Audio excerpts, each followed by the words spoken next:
बृहस्पति भगवान की जय। देव गुरु बृहस्पति जी की जय। भक्तों, आज आप श्रवण करेंगे बृहस्पतिवार की पावन व्रत कथा। कहते हैं कि बृहस्पतिवार के दिन जो लोग कथा श्रद्धा भाव से पूरा सुनते हैं उन पर उनकी अपार कृपा बरसती है। तो भक्तों, आइए श्रद्धा भाव से बृहस्पति भगवान की कथा को श्रवण करते हैं। एक समय की बात है जब पृथ्वी पर एक परिवार अनेक संकटों और अभाव से घिरा हुआ था। हर प्रयास के बाद भी उन्हें सफलता नहीं मिल रही थी। तभी एक संत महात्मा ने उन्हें गुरुवार व्रत और देव गुरु बृहस्पति की उपासना का मार्ग बताया। इसके बाद उनके जीवन में ऐसा परिवर्तन आया कि घर में सुख शांति और समृद्धि का वास हो गया। आज की यह कथा हमें बताती है कि सच्ची श्रद्धा सेवा और गुरु भक्ति से असंभव कार्य भी संभव हो जाते हैं। आइए सुनते हैं बृहस्पति भगवान की व्रत की यह प्रेरणादायक कथा। प्राचीन समय की बात है, एक नगर में एक बड़ा व्यापारी रहता था। वो जहाज़ों में माल लदवा कर दूसरे देशों में वो भेजा करता था। वो जिस प्रकार अधिक धन कमाता था उसी प्रकार जी खोलकर वो दान भी करता था। परंतु उसकी पत्नी अत्यंत कंजूस थी। वो किसी को एक डमरी भी नहीं देने देती थी। एक बार सेठ जब दूसरे देश से व्यापारी करने गया तो पीछे से बृहस्पति देव ने साधु भेष में उनकी पत्नी से भिक्षा मांगने आए। व्यापारी की पत्नी बृहस्पति देव से बोली, हे साधु महाराज, मैं इस दान और पुण्य से तंग आ गई हूँ।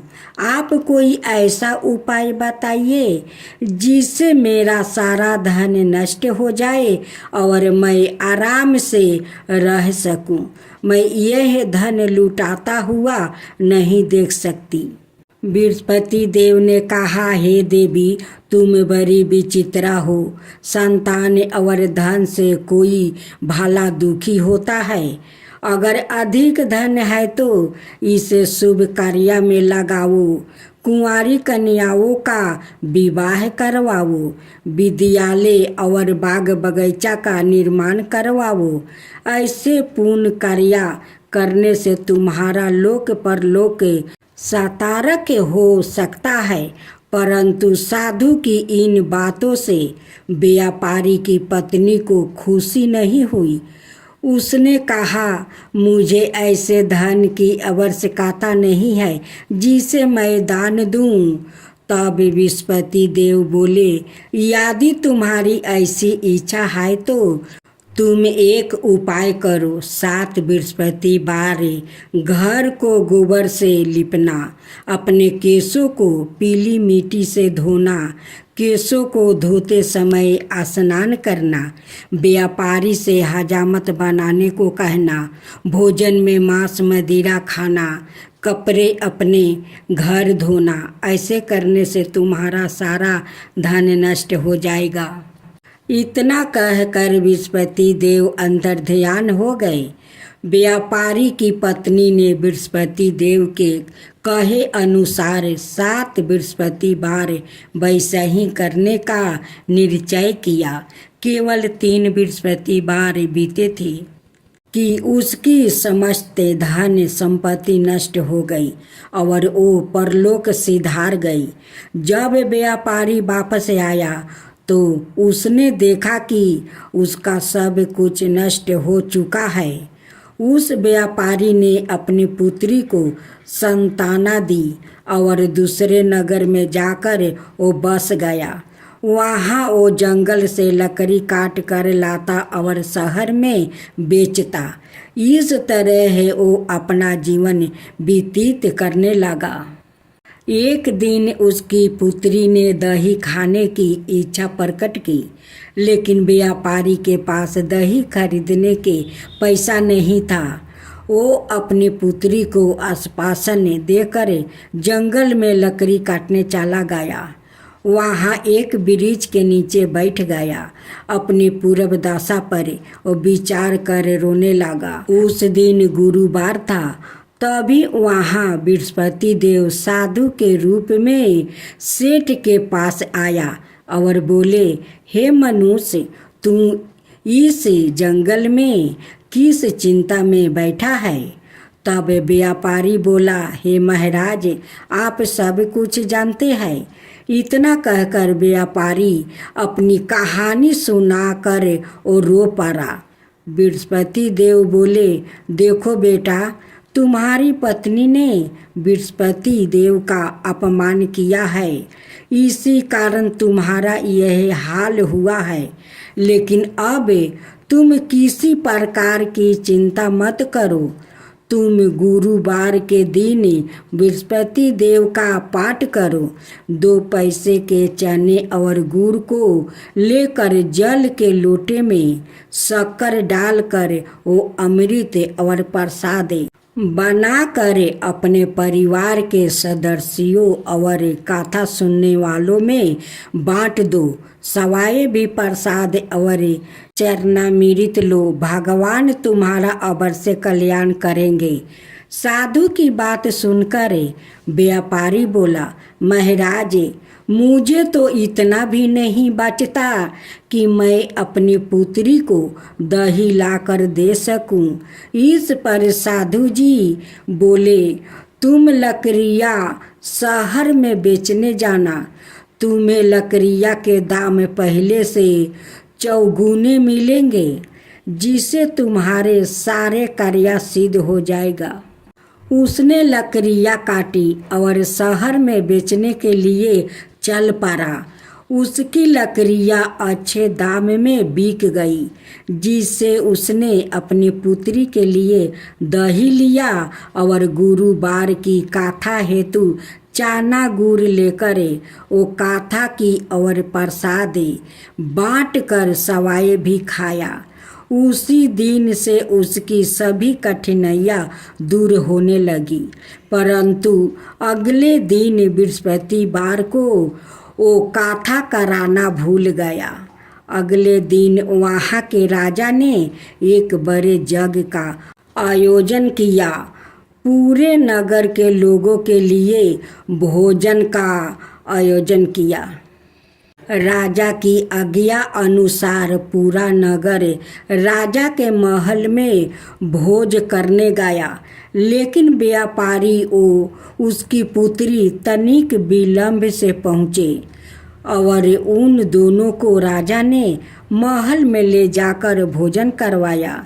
जब वो दोनों लौट कर आए, तब रानी ने देखा कि उसका खूंटी पर टांगा हार गायब है। रानी को व्यापारी और उसकी पुत्री पर संदेह हुआ कि उसका हार उन दोनों ने ही चुराया है। राजा की आज्ञा से उन दोनों को कारावास की कोठरी में कैद कर दिया गया। कैद में पड़कर दोनों अत्यंत दुखी हुआ। वहाँ उन्होंने बृहस्पति देवता का स्मरण किया। बृहस्पति देव ने प्रकट होकर व्यापारी को उसकी भूल का अभिवास करवाया और उन्हें सलाह दी कि गुरुवार के दिन कैद खाने के दरवाजे पर तुम्हें 2 पैसा मिलेंगे। उनसे तुम चने और मनका मंगा कर विधि पूर्वक बृहस्पति देवता का पूजन करना। तुम्हारा सब दुख दूर हो जाएगा। बृहस्पतिवार को कैद खाने के द्वार पर उन्हें 2 पैसा मिला। बाहर सड़क पर एक स्त्री जा रही थी।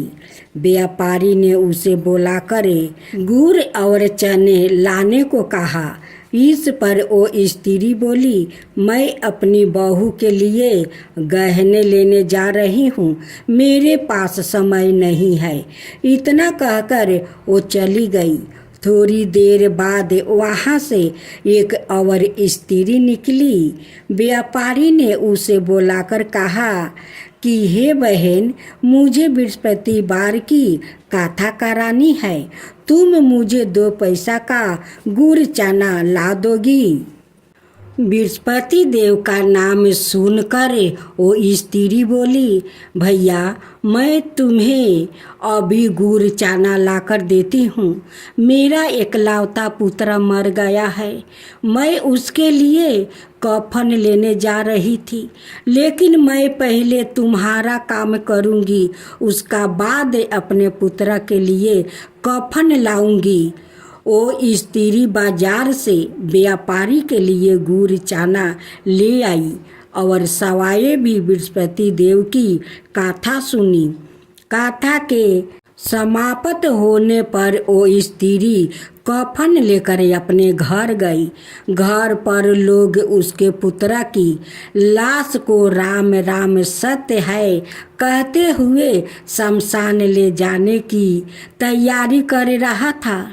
स्त्री बोली, मुझे अपने पुत्र का मुख देख लेने दो। अपने पुत्र का मुख देखकर उस स्त्री ने उसके मुंह में प्रसाद और चनामृत डाल दिया। प्रसाद और चनामृत के प्रभाव से वो पुनर्जीवित होकर उठ बैठा।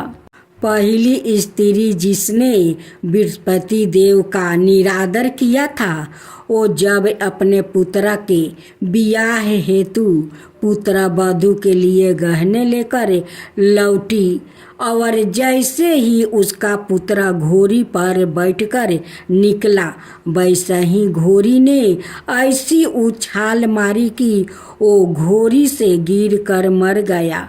यह देखकर स्त्री रो रो कर बृहस्पति देव से क्षमा याचना करने लगी। उस स्त्री की याचना से बृहस्पति देव साधु भेष में वहाँ पहुँचकर कहने लगे, देवी तुम्हें अधिक विलाप करने की आवश्यकता नहीं है। यह बृहस्पति देव का अनादर करने के कारण हुआ है। तुम वापस जाकर मेरे भक्त से क्षमा मांगकर कथा सुनो, तब ही तुम्हारी मनोकामना पूर्ण होगी। जेल में जाकर उस स्त्री ने व्यापारी से माफ़ी मांगी और कथा सुनी। कथा के उपरांत वो प्रसाद और चंदर मृत लेकर अपने घर वापस गई। घर आकर उसने चरणामृत अपने मृतक पुत्र के मुख में डाल दिया। चरणामृत के प्रभाव से उसका पुत्र भी जीवित हो उठा। उसी रात बृहस्पति देव राजा के सपने में आया और बोले, हे राजन, तूने जिस व्यापारी और उसके पुत्री को जेल में कैद कर रखा है वो बिल्कुल निर्दोष है। तुम्हारी रानी का हार वही खूंटी पर टंगा है। दिन निकला तो राजा रानी ने हार खूंटी पर टांगा हुआ देखा। राजा ने उस व्यापारी और उसकी पुत्री को रिहा कर दिया और उन्हें आधा राज्य देकर उसकी पुत्री का विवाह ऊंचा कुल में करवा कर दहेज में हीरे जवाहरात दिया। देवा चीनी चीनी भोग लगाऊं केदारी फल मेवा। ओम जय बृहस्पति देवा, ओम जय बृहस्पति देवा। तुम पुराण परमतिमा, तुम्हें ही अंतर्यामी। जगत पिता जगदीश्वर, तुम्हें ही सबके स्वामी। ओम जय बृहस्पति देवा, जय बृहस्पति देवा। चरणामृत निज निर्मल, सभी पतक हरता सकल मनोरथ दायके कृपा करो भक्तो ओम जय बृहस्पति देवा ओम जय बृहस्पति देवा तन मन धन अर्पण करे जो जन शरण परे प्रभु प्रकट तब हो करे आकर दुआरे खरे ओम जय बृहस्पति देवा ओम जय बृहस्पति देवा दीन दयाल दया निधि भक्तन के हितकारी पापे दोष सब